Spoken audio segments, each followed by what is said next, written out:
With you. I'm sorry that I did miss communion Thursday. In my spare time that I have so much of, I am the chaplain to the North Carolina State Fire Service. And once a year we hold a line of duty death memorial service for all firefighters in the state that have lost their lives in the line of duty. And that's where I was this weekend, and I had to leave up to get up there early, but I understand Pat stepped in and did a wonderful job, so we appreciate Pat. Yes, last Sunday I wanted to see what it was like, because, you know, I look out there and folks think that I don't notice them slipping out of church early, but it happens every Sunday all the time. So I wanted to find out what it was like to be one of those people that slipped out of church early. And after the sermon, I ducked out and drove myself to Hudson, North Carolina, and I snuck into the end of the service of that church there where the Reverend Holly Cobb Adams preaches. Holly was actually the associate pastor of First Methodist here in Morganton about 10 years ago, and we've known each other for a really, really long time, but more recently we've come to know each other different. When I knew I was coming here, I gave her a call because I had to find out about those crazy people at First Methodist Church and who they were and what they were like, and she was very helpful, and we started spending a little bit more time together back in the fall, and we decided we want to spend a whole lot more time together. So at the last stanza of the last hymn, I think we sang all 37 verses of that last hymn. It felt like it anyway. I followed the acolyte on up and took a knee, and she fell out behind the pulpit, and it was a fun time. And then we celebrated at Merle Fest, because that's where we were actually headed that day, and I appreciate your congratulations. Our scripture lesson this morning comes from the Acts of the Apostles, the 9th chapter, and I'm going to read the first 9 verses. It said 20, but you're not going to get all of them. Meanwhile, Saul, still breathing threats of murder against the disciples of the Lord, went to the high priest and asked him for letters for the synagogues at Damascus, so that if he found any that belonged to the way, men or women, he might bring them bound to Jerusalem. Now he was going along and approaching the Damascus, and suddenly a light from heaven flashed around him, and he fell to the ground and heard a voice saying him, "Saul, Saul, why do you persecute me?" He asked, and he said, "Who are you, Lord?" And then the reply came, "I am Jesus, whom you are persecuting. But get up and enter into the city, and you will be told what you are to do." The men who were traveling with him stood speechless, because they heard a voice and saw no one. And Saul got up from the ground.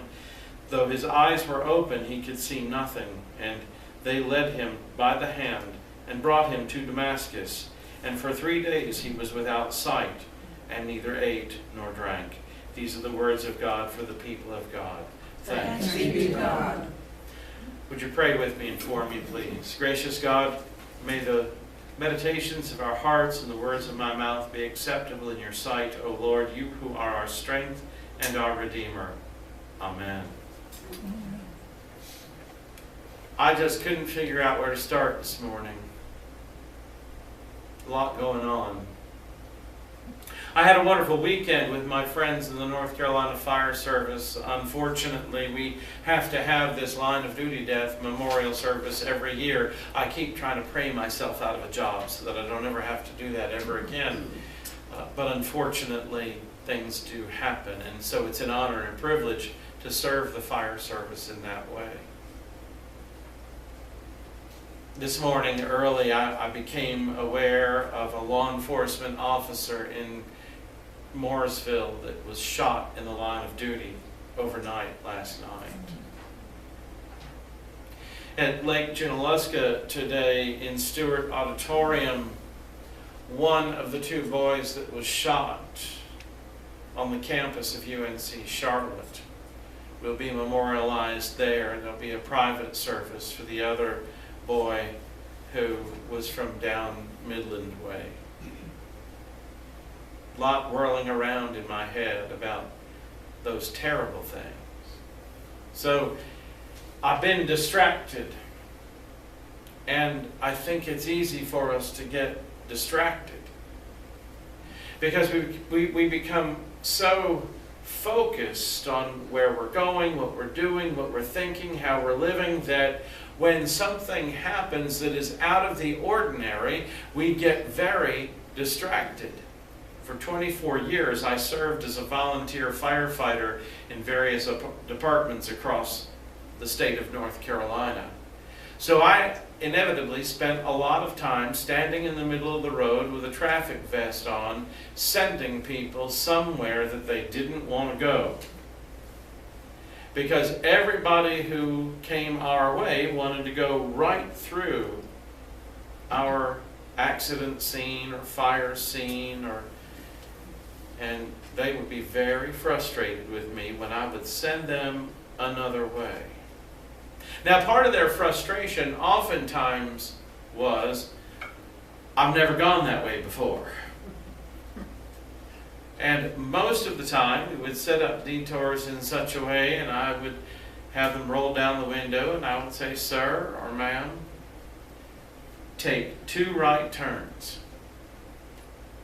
Turn right here and take 2 right turns. You'll end up back on this road. But I just have to go down that way. I understand, but you can't go that way. Well, how long is it going to take? Well, it could take 20 minutes or 2 hours. I haven't been told yet. Well, I'll just sit here and wait. Well, you're welcome to do that. Or you can turn here and take 2 right turns and be right back here.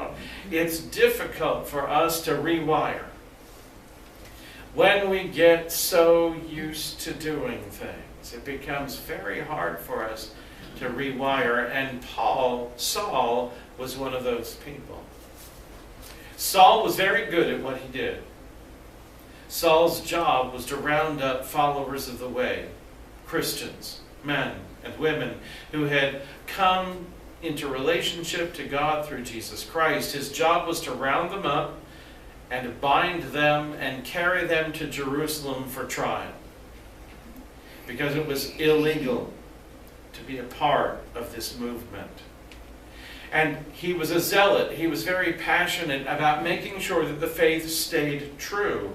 He was very passionate about making sure that the faith stayed steadfast, and that no one distract the faithful from their belief in God and from the way they practiced their faith. He was so trusted with this job that the Sanhedrin would give him letters, and these letters would be open warrants of arrest. He had kind of blanket power, and he would take these letters and he would go to the local synagogue and he would introduce himself to the leaders of the synagogue and explain what he was there to do. And then they would point out the people of their number who had fallen away, who had done this most disastrous thing, fallen in love with God by falling in love with Jesus and wanting to follow Jesus. It's a little bit difficult, a little bit challenging for us to get our minds around that, because we live in such a wonderful place. We live in such a wonderful community. We live in such a wonderful country where you and I have that freedom to worship God where we choose, when we choose, and as we choose. And so it's difficult for us to understand that there might be places in the world where things are so controlled and there is such great contempt for the followers of Christ that they might be in trouble, that they might have to go to court, that they might have to be punished, that they may have to be killed. Yet it happens even today. Our world was rocked on Easter Sunday when we received the news of Catholic churches being bombed intentionally on Easter Sunday morning. And the entire country sent the word out, and services, Easter Sunday services, were canceled all across the country to avoid any more harm or bloodshed to God's people. It's very difficult for us to rewire. It's very difficult for us to fully understand Saul's role and Saul's life. But what is very important for us to glean from the story in Acts is this. The person that Saul was is different than the person who Paul became. The person that Saul was is very different than the person who Paul became. And that's a challenge for us, especially when we encounter somebody who is a mean, nasty, cranky, ornery grump of a person. I know that you live here in a wonderful place and you don't see any of those folks wandering around the hall, do you? But people do change. Their attitudes do change. Their perspectives do change. Their relationships do change. One of those people that I experienced was my very own father, who in the last 5 years of his life had a dramatic change in life. His change was so drastic and so significant that I was called down to Florida to the Buckhead Ridge Christian Church. They like to baptize like the good old Baptists do and put them all the way under. You know, we Methodists, we just dry clean them with a few drops. They put them all the way under. I wasn't going to let anybody put my daddy under the water unless it was going to be me. I told this pastor, I can get that old man under the water, but you better be right there with me because I'm not sure I'm going to bring him up. My father had a dramatic and powerful transformation that led him to become one of the deacons in his church.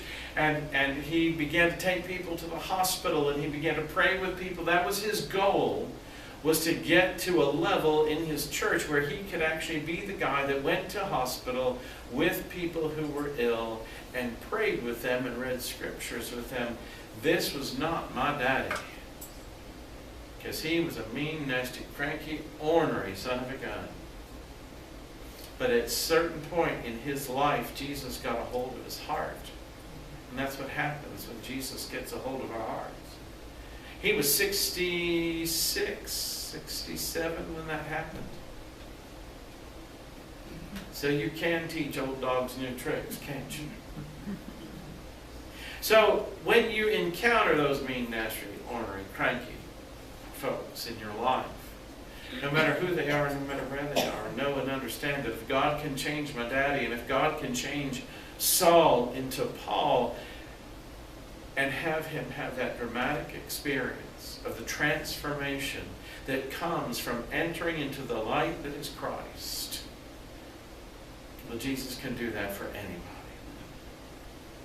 In the name of God who was, God who is, and God who is yet to come, let God's people say, amen.